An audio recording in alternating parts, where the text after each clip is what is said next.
Hey you, part-time entrepreneur, this episode is just for you. There's a lot of good information for those that are full-time, but I specifically targeted in on this because this has been a top question in the Business Bites Facebook group and coming to the inbox. Make sure you guys are in the community and on the Facebook and the Facebook group Business Bites so we can continue the discussion. But until then, this episode is just for y'all. Welcome to the Business Bites Podcast, the podcast for busy entrepreneurs.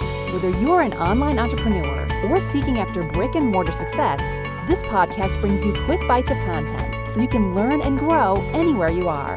Now here's your host, Rachel Brainke.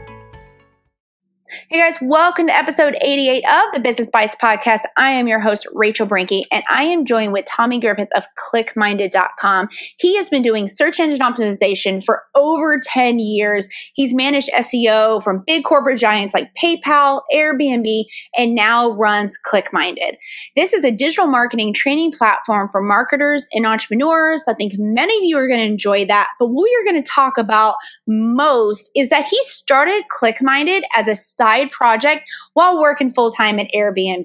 He grew it until it started generating more revenue than his annual salary. You guys are probably hearing either the similar song that you sang or what you're trying to do in your current business. He has been 2 years out on his own, quit Airbnb to go full-time. He's ran into problems, struggles, successes, and he wants to share all of this with you guys to help you to get from a side project into a full-time business. I'm going to link all of this at episode 88. So rachelbrainke.com/EPI88 to snag the notes, links, and the direct information of all the greatness that Tommy has to provide. But let's get started with the episode. So Tommy, welcome. Rachel, thanks so much for having me. Really appreciate it. Yeah, I'm excited to have you on. We have only talked briefly, but I have really been encouraged by your story because I kind of took incremental steps in my own entrepreneurship journey. I told them about, obviously, ClickMinded and how you went from side project to now full-time. But do you want to give them a little bit more context of what that path really looked like for you? And then we can dig into the actionable steps. Yeah, sure. So my whole story kind of started like a lot of internet entrepreneurs these days by reading the 4-Hour Workweek. Are you familiar with that book? Oh yeah, I love that one. Yeah. I wish I could only work 4 hours a week. Yeah, for sure. I think the book is incredible, but I think the big dirty secret is that no one who's touched that book has ever worked 4 hours a week for sure. It just sounds good. You keep aspiring to do it. For sure. It's a very clickbaity title, but yeah, for any of your listeners that the uninitiated that haven't heard of it, it's kind of dated now, but the general concepts were pretty strong. But it kickstarted a lot of people off onto creating remote businesses, remote ideas, remote teams, and a lot of internet entrepreneurs kind of started by reading that book. I got really into search engine optimization 10 years ago after reading that book. It inspired me to create my first product. It was a very dorky ebook that I wrote back in 2008. And I basically said, okay, how do I get this to the top of Google in order to make it all work, right? Started that way. And my first business idea, I started a company with a friend of mine that failed miserably. We were traveling and starting this business related to internet marketing, and it just absolutely failed. I was one of these guys who was very blessed, and I graduated university with no debt. My parents paid for college, and I put myself into debt after university trying to start this business with a friend of mine. So it ended up being really, really hard. Huge bruise to the ego. Came home like with my tail between my legs. It was very much like, hey mom, hey dad. I was totally like imagining you licking your wounds. So yeah, for sure. Definitely did the knock on the door and asked if my parents remembered me and if there was room on the couch kind of thing. So it was. And they said yes, right? They said yes. They reluctantly let me back into the basement. But yeah, so that failed. Went into a lot of debt. It definitely sucked, but it was in this position where I had suddenly learned search engine optimization for about a year and a half or 2 years, and it ended up being right place, right time with PayPal. PayPal was hiring a search engine optimization manager for emerging markets, and that kickstarted the next sort of phase of my career. I spent 2 years managing search engine optimization at PayPal and 4 years managing search engine optimization at Airbnb. The side project kind of came into that moment when I got back on my feet and got the job and moved out to the Bay Area, California. I'd had all this debt from the original company and was trying to pay it off. And ClickMinded was probably idea number 15. I mean, I tried a lot of different things, kept at it. It started as an in-person search engine optimization training course. So I was teaching startups on the weekends, physically in person, sort of how to do SEO, right? How to get their site ranking higher in Google and generating more traffic. That initial idea, even though I loved it, I loved teaching and I loved SEO, the initial business idea was terrible. It was just, it didn't scale. It was very, very kind of expensive to run. It took a lot of hours. But I ended up being the right place, right time with this kind of online course, online learning renaissance that we're in right now. I took this physical in-person class I taught a long time ago, put it online on Udemy, which is an online course marketplace that was really starting to blow up in 2012. And it took off from there. I worked on it as a side project while working at PayPal and Airbnb. And about 3 years in, it grew to more revenue than my salary. And about 2 years ago, I left to go full time on it. I love that you talk about the failures and how you had multiple failed businesses. Not that I champion that you had those, but you're in good company. I mean, look at companies like WD-40, the lubricant. Like the 40 is because that was like the 40th formulation that finally succeeded for them. Really? I didn't know that. Yeah. So actually, I have been reading, I'm going to butcher the name of the book, but I'll put it in the show notes for you guys. Company of One, I believe. And it talks about these ideas and failed ideas, and somebody else who everyone knows about, Walt Disney. Mickey Mouse was not his first cartoon in his first creation. So you're in good company of people that have come before you. And I just wanted to pinpoint that, not to make you feel bad, but because I think many of us, and I'm still like this, and I've been doing this for well over a decade now, when something flops and you're so excited about it, it's really hard to not get super deflated. And then you're like, well, it was a side project anyway, so whatever. And then you just kind of give up. And I see so many people then go back into like corporate America or stay in corporate America and they remain unhappy.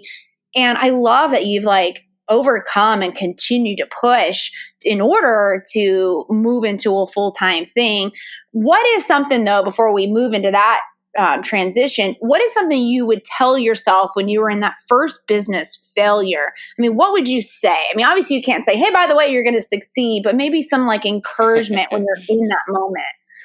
Right. Yeah. That's a good way to think about it. And actually, Rachel, I'm curious with you, like, I know your business like has gone down a lot of different paths and you have a lot of different products and a lot of different angles, but were there a bunch of different iterations to get to where you are now? Like, did you take a lot of side paths and side routes and things like that as well? I mean, yeah. So I've had multiple brands. I do have a brand two specific brands that I actually killed off on my own. And then of course I've had failures within those brands. Like I'll go and like hard charge and create a course or a product. And I'm like, the audience has to have this. They're going to buy it. And then it's like crickets. And I'm like, what did I do wrong here? And, my subject matter is a little different, I think, than most because I'm also meeting people kind of halfway, a little over halfway, because I present a lot of they don't know what they don't know. And, that's what this podcast is for. So sometimes because of that, I'm able to like justify to myself, oh, that's why it's not failing because they just don't get it. You just need to fine tune your messaging. And oftentimes it's not even that. For example, I had blog legally. And my goal, if you've looked at my different brands, they're all very legal specific to a different niche. And so I was like, I'm going to go into the blogging industry because I'm blogging. I'm a blogger. But it was super saturated and it just did not really take off in the way that I expected it to. And so I killed it. I killed it and moved it into and wrapped it into this podcast, which ended up launching number 6 on iTunes, right? So for me, it was a failure with a good ending story for that one. In the alternative, I had a membership-based course that was very similar for bloggers. And I was like, oh, I'm going to be able to do this. I know enough people. And it completely failed. Like, I could hardly get enough members in the door to sustain it. And so I just killed it off. And that doesn't have a good story on the other side because I haven't revived it anywhere else. Those members just went on their way. And yeah, I don't know. When I guess to answer my own question, like I said to you, when you're failing in something, what would you want to say to the person or to yourself then, when they're in the midst of the failure? And I don't know, for me though, I don't really let failure bring me down in a way. It almost pushes me further to really find a way in. I'm looking for that, that glimmer of light in a different area, reaching in the darkness. So yeah, I've had failures too. And I'm glad you asked me that. I try to be as transparent on this podcast as possible. Yeah. And I mean, that's really interesting. And it's funny too, because I think the big dirty secret about a lot of this stuff is like when like we have this vision, first of all, that our own story is like way more important than everyone else's, right? That's the first thing. And then the second thing though is that like whether you succeed or whether you fail, it's always going to be spectacular, right? Like you're either going to be a massive success and go public or get bought by Google or whatever, right? Mm-hmm. Or when you have a failure, it's going to be like a devastating, catastrophic, like comet hitting the earth kind of failure, and everyone's going to like be weeping for you, right? And the reality is like things die with a whimper, things like quietly sort of disappear, and it can be really depressing. That was just, I think it was a really interesting moment for me. I'd spent a year and a half working on this initial business when I was 22 years old with a buddy of mine, and when we finally like ran out of money and I finally decided to like hang it up, I was flying home and I had was building up this story in my head of what I was going to tell my friends, right? And it was so important to me, like kind of the narrative I had to my friends of like what people thought. Mm-hmm. I was young. I had just failed. I was really embarrassed by it. And sort of the whole story that I had and the explanation for why I was failing was like really important to me. And I remember that plane ride back home was so brutal. I was just like replaying what I was going to say in my head over and over and over again. When I finally got to like see my friends and family and hanging out with them, one of my friends inevitably asked, like, so what happened? What happened over there? And I started telling the story, and it's like a year and a half long. And how do you tell a year and a half long story like in a little bit, right? I start telling the story, and within 20 seconds, one of my other buddies like spoke over me and was talking to someone else in the room and said like, hey, what was the score of the Red Sox game last night? And then the conversation just changed, right? And no one brought it up again. And it's really interesting because at first, like, I was super mad. I was like, oh my God, like, why don't they care? This is the greatest story of all time, right? What I realized later on is that I was actually so grateful for this because it made me realize that, and I hate to say this is going to sound a little brutal to a lot of listeners, but nobody cares about you.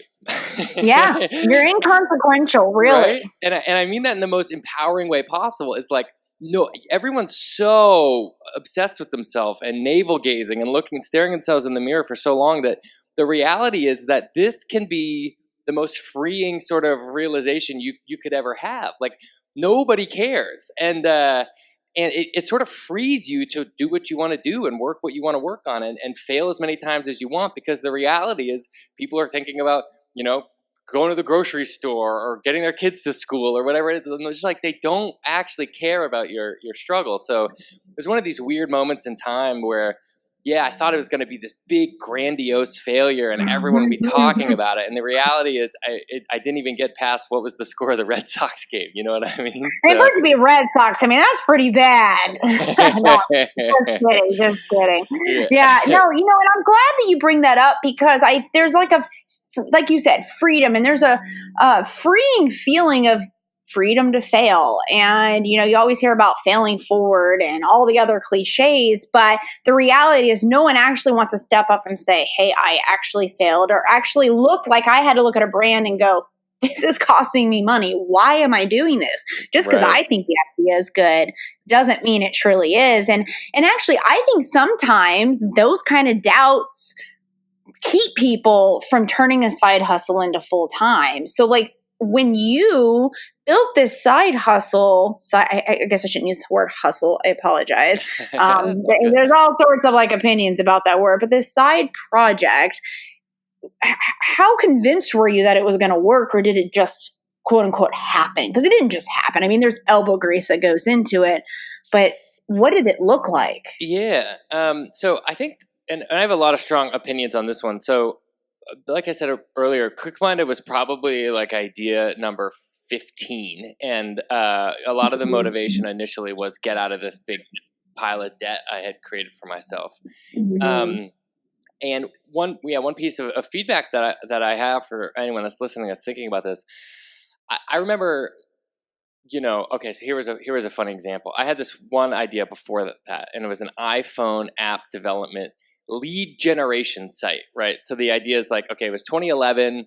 iPhone was obviously hitting kind of like peak adoption. People were still picking them up. If you were a company that didn't have an iOS app yet, you wanted one. A lot of people were getting interested in iPhone app development. They wanted to create them. And so the idea was like, okay, I'm going to make a site that's ranking on Google for iPhone app development cost and iPhone app developers, San Francisco and things like that, and sort of capture all those leads and then maybe sell the leads, right? And that was the project idea. I got the site up, I got it running, I got it ranking, it started to work, I started generating leads. And every weekend when I went to wake up on Saturday morning to go work on it, I just hated it. Like I had no interest in the topic. I was just bored by it. And even though it was working, I was so miserable running it, right? And so shut it down. And one piece of advice I would have is, a lot of people, like there's this cliche, there's this trope in Silicon Valley around markets. I think it's a venture capitalist. I think it was Mark Andreessen or someone like that. He said, like, I'd rather have a good market, a mediocre product and a mediocre team in a good market than a great product and a great team in a mediocre market. And I understand where they're coming from when you're talking about billions of dollars and venture capital money and things like that. But if you're starting a side project and your first goal is that first 1,000 or first 10,000 or first $100,000, the single biggest asset you have is your own personal interest in this thing, right? Like you are the engine that's going to drag this thing across whatever finish line you've determined for yourself. And so I don't subscribe to that great market sort of mentality, because if you take that to its natural conclusion, the best markets are like oil and like space exploration. And you know what I mean? Like, so, right. So it just doesn't make a ton of sense when you are the engine that's going to get this thing off the ground. And so I was in this position where, I loved search engine optimization. It feels like a video game to me. I really like it. And I also love teaching. And Quick-Minded was this thing I just really enjoyed doing, even though the business didn't initially make sense at first. So I highly recommend, if you're thinking about this, to really focus on where you have unfair advantages, and where there's another sort of trope going around that I really like a lot, though, where it's what you're working on every day should look like work to other people, but feel like play to you, right? And you just can't, it's really hard to lose that way over the long term. If you're working 8, 12, 16 hours a day, if other people are working 8, 12, 16 hours a day, while you're playing 8, 12, 16 hours a day, you're just going to win over the long term. And that's what ended up happening with me. And what's funny is because, and there's some listeners that are probably in similar fields to me, where there's this old school mentality of how you have to do things, right? So I'm supposed to be wearing a suit and sitting in an office, right. And I'm not supposed to be wearing a nose ring and ripped jeans to the office. Like, I'm not supposed to be sitting on a beach somewhere recording a podcast. I'm not right now. Wish I was. But, because I hear this a lot from other attorneys who will always, my point, what I'm getting to is it looks like play to them because they always say things like, oh, can we send you clients? Or, oh, how's business? And I'm like, homie, business is really good. I have a wait list. Can I send some people your way? Because it looks like play to them. But mine also started as a side project. It actually was a solution for, to give me back more time. People were asking questions all the time, and then the blogging and the consulting, all that just really helped to monetize my time and then give me back time and make it efficient to distribute content. For me, the defining was it quote unquote just happened, right? For me to make the decision to go from side project to full time, I knew I wanted to do that eventually. And it sounds like you, obviously, with having the failed businesses before, always had the idea of wanting to go into business. For me, though, it really just, I hate to say it just happened, but it wasn't like I said, oh, I'm going to quit my full-time corporate job this date. I'm going to have this much money in the bank. I mean, I was a little logical and had some of that, but it wasn't like a drop dead date. Finally, one day I woke up and I went, whoa, I've replaced my income and then some. Now I can quit. I can walk away. Right. Wow. You know?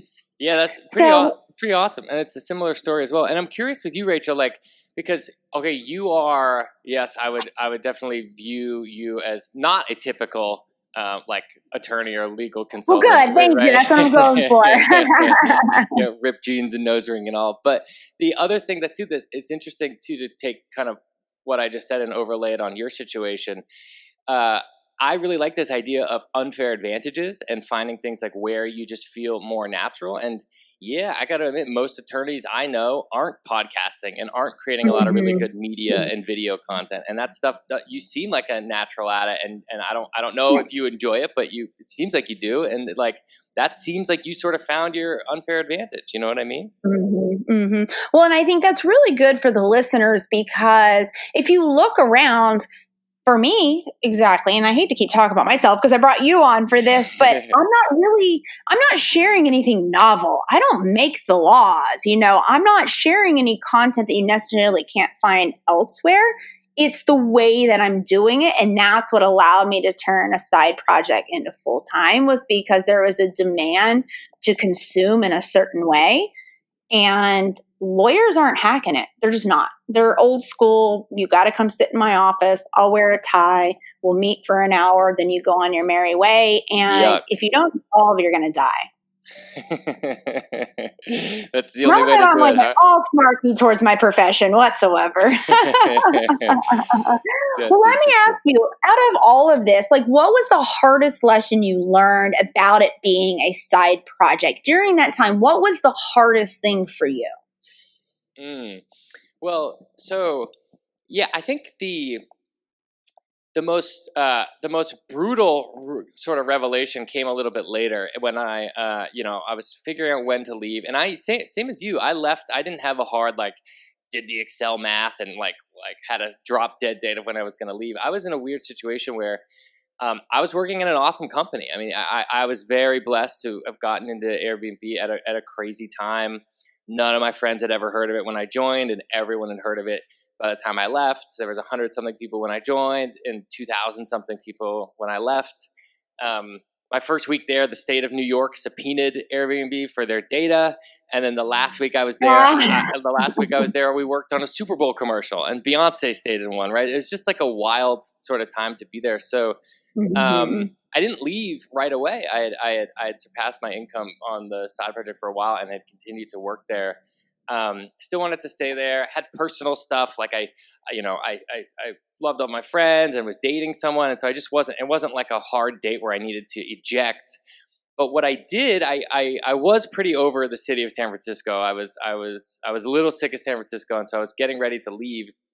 And I was eventually starting to plan my escape. And one massive problem I had was I planned too much. And this might seem counterintuitive, but like I gave myself way too long of a runway to figure out the next steps. And what that ended up doing was it set my expectations absurdly high for the next phase of my life. So I was really excited to get out of San Francisco, do this like digital nomad thing where people are building businesses and going remote. And I'm not going to lie, Rachel, I spent way too much time browsing people's Instagrams, looking at like, I'm like on the beach in Bali with the laptop, like the most attractive people you've ever seen in your life, drinking coconuts all day, right? And I was like, I had set the bar way too high, And so when I eventually left, all these massive problems had happened, right? I invested all this money in the next phase of the course to expand it. I got to Bali. First day I get to Bali, I get robbed by the police, right? Oh my God. Within the first week, I got food poisoning and I was throwing up everywhere. And then, Oh my God. I had recorded this whole next version of the course and like it was raining really hard on the warehouse we had rented. So all the audio was messed up. I spent $15,000 on filming everything and like all the audio was messed up. Oh, no. And so I'm sitting in an Airbnb in Bali. I'd just been robbed by the police. I was throwing up everywhere. I'm clutching this external hard drive with $15,000 worth of garbage footage on it. And I'm looking up at the sky, thinking about like unlimited breakfast, lunch, and dinner at Airbnb and, the MacBooks and the beanbag chairs and all that Silicon Valley stuff. And I'm just sitting up looking at the sky thinking like, what am I doing? Like, why am I here, So I think, look, a lot of people they're very hesitant to make the jump into entrepreneurship, and it's really reasonable. It's really reasonable. Startups are hard. Most startups fail. And it can be absolutely brutal. But the other aspect of it that is worth thinking about is your own expectations for how it's going to go. I gave myself just way too much of like these really high expectations, and when it didn't go absolutely perfect and absolutely according to plan, I was absolutely miserable. So the one thing I would say to keep in mind if you're going to make the leap is to keep your expectations as close to rock bottom as possible, because it'll make your life a lot easier going forward. Well, and I think that's pretty manageable for most people in that your success line moves, and unless you're, at least for me, and a lot of the clients that I work with is that they'll get to the line and they'll go, okay, now let's move it again. And so when they do this incremental, and I don't know if it's because there's a fear in it or what the approach is, but for me, maybe I had no expectations. And that was why I kind of say, I woke up one day and there I was, didn't really, I put in the elbow grease and got there, but I didn't really have I have to hit this metric by this date. I mean, the kind of pie in the sky goal was support my family. And what does that look like? Well, I had a number for that and kind of things that I wanted us to do, but it wasn't like I said, had to be this date, this time. And so, yeah, I had relatively low expectations. Was that wasn't an intentional thing. I just think it happened because I really wasn't sure if I was going to be able to make it happen. Maybe there was just an element of failure in the back of my mind. I don't know. Interesting. That's interesting. I feel like I'm laying on a psychologist's couch right now, digging into my. Sometimes we all need that, right? Like entrepreneurs need to figure out what is wrong with them, Right. So you're talking about side project going full time on the project, but what happened in like the first 3 months of going full time? You said, you just shared with us about the expectations being super high. You had to bring them down.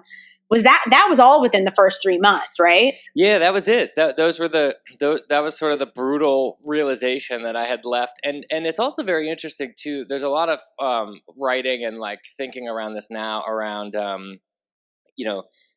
having skin in the game. I don't know if you've read that book by Nassim Taleb, I think is his name. He's got this really interesting idea around how it's basically you shouldn't be taking advice from people unless they have skin in the game, unless they're actually out there doing it. And I had this pretty brutal realization that some listeners might come to as well, which is, I love search engine optimization. I originally got into it by being like a self-practitioner.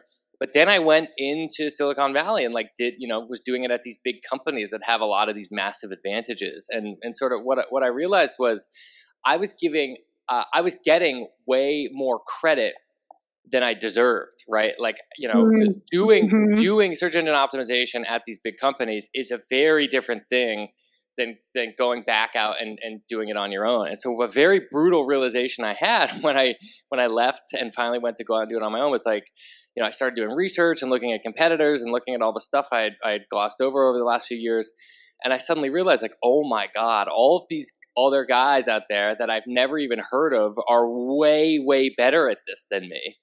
And I had been given more credit than I was due, working at Airbnb. And that happens. That people sort of naturally believe this sort of, it's like this sort of arm's length testimonial you get when you work at a big company. And so that was pretty brutal. But we, I started to get back into it. I started to create the product, had all these mishaps at the beginning, and just continued to power through it. We eventually ended up launching the next version of the course and had a bunch more spikes and valleys. Again, we had this, we pre-sold everything and we expanded the course from just SEO to 7 different types of digital marketing courses.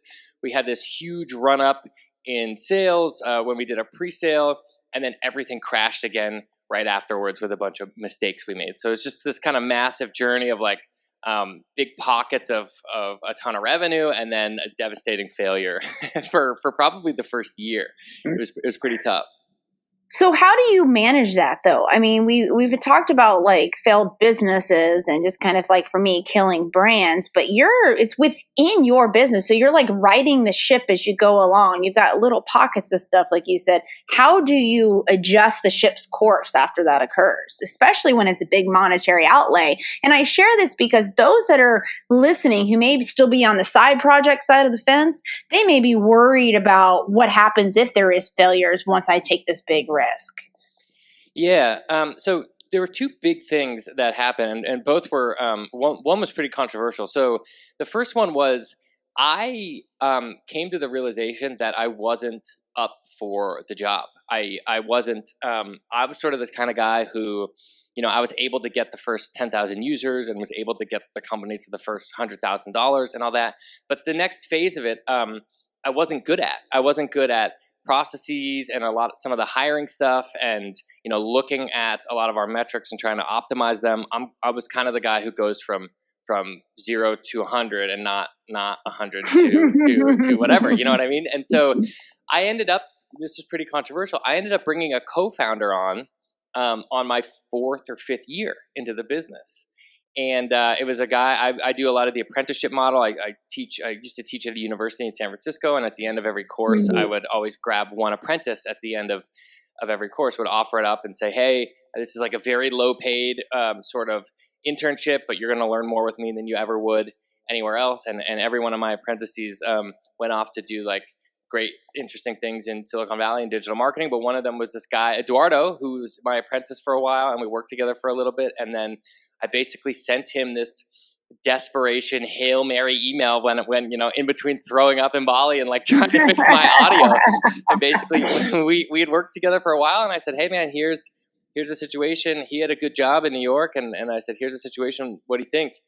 And we worked on some things together, and then I basically offered him a co-founder role. And it was really interesting because everyone I asked said, don't do it.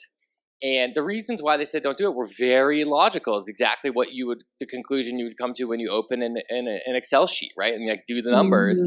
But the reality was, it was so comically obvious that I needed him to me, because I know my strengths, and it was just one of these things where I pushed a lot more into his corner, and he sort of ran with it, and just everything started to improve after that. So yeah, one of the things, and I've found so many people doing this, they get too much into these logical Excel sheet sort of ideas, and they just, to be frank, there's not really another word for it, but they're just a little bit greedy, and they don't. And there's just a huge difference between the first conclusion everyone comes to say, okay, there's a problem, let me hire a consultant, or let me bring someone on for 10 hours a week or 20 hours a week to fix things.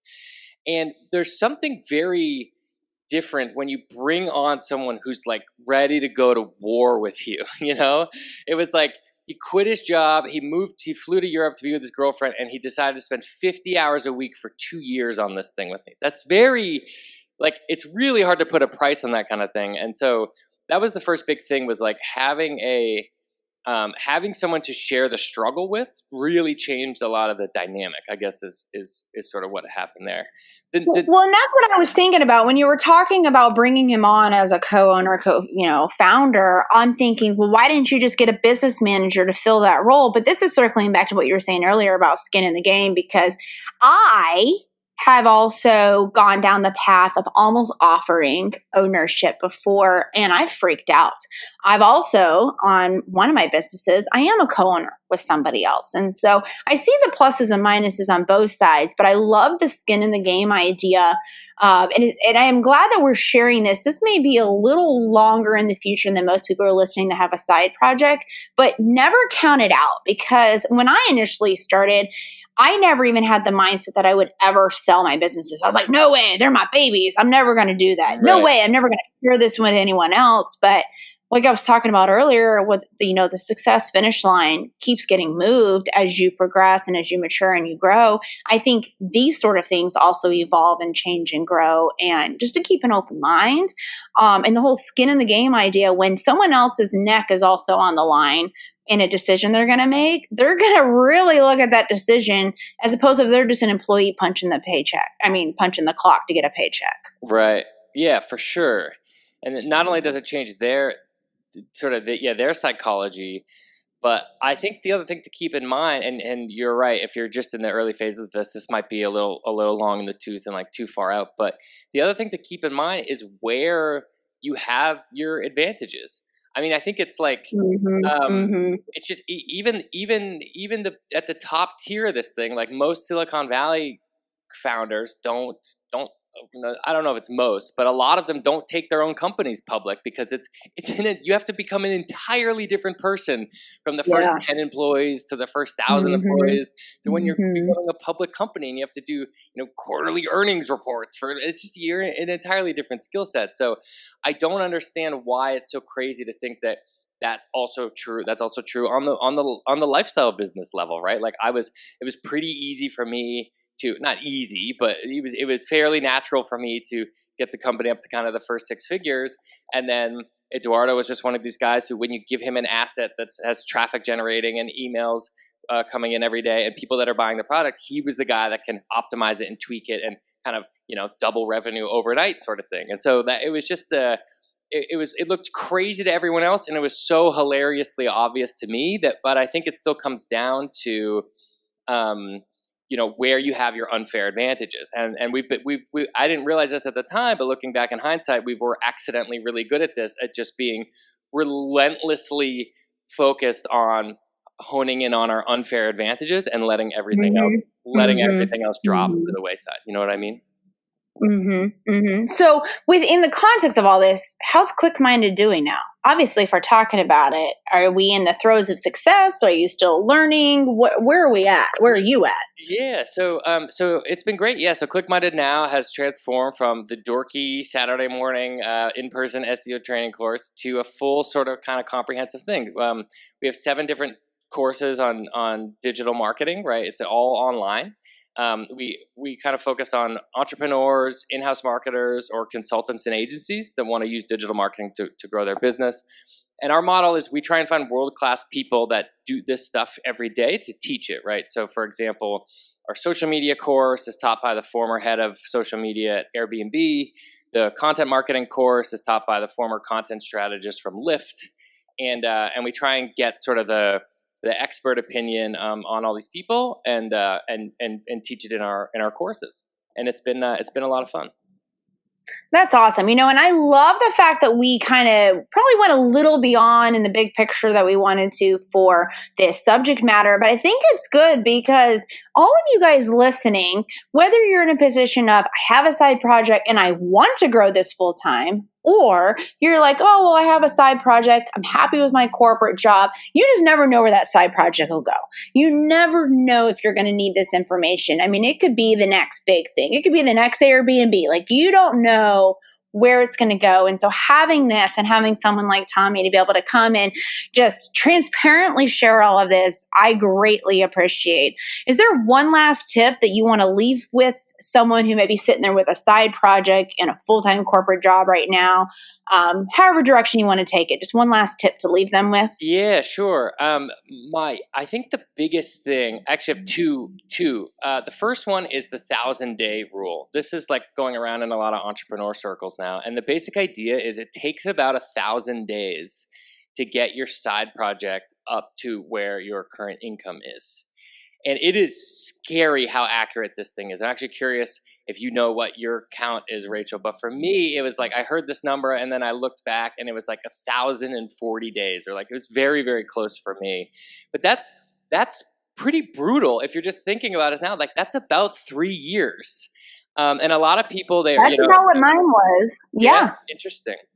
Yeah. And so a lot of people, they're on Instagram, they're on Pinterest, they're like following influencers, and they think they're going to, create a drop shipping site that'll be like $1 million business by tomorrow. And the reality is the struggle is a little bit longer than that.